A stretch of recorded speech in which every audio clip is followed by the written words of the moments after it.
दिल से निकलता हमारा, चीख दिल से निकलता हमारा, आँख के लोरावा से भेंदी होनी हो एगो गलती सर पे ले ली होनी, दिल बेवफा के हम दे दी होनी हो एगो गलती सर पे ले ली होनी, दिल बेवफा के हम दे दी होनी दिल बेवफा के हम दे दी होनी दिल बेवफा के हम दे दी होनी। सोची सोची हमर माथा फटता, ओकर बोली लगे दिल में कटता।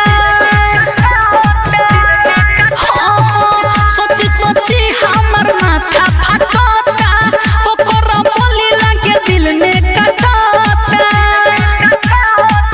सुझता ना खाना पानी, सुझता ना खाना पानी, गम दिल में छेदी होनी एगो गलती सर पे ले ली होनी, दिल बेवफा के हम दे दी होनी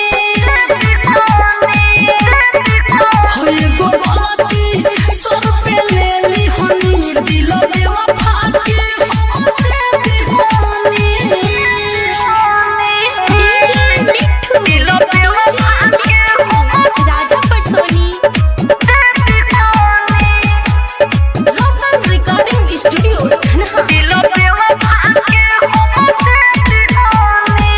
जितु जितेंद्र के रोवे करे जा, कहती प्यार लौटा के ले जा। जितु जितेंद्र के रोवे करे जा, कहती प्यार लौटा के ले जा। मंटू मारसल छोटू है, मंटू मारसल छोटू है, गलती हम तो कदी होनी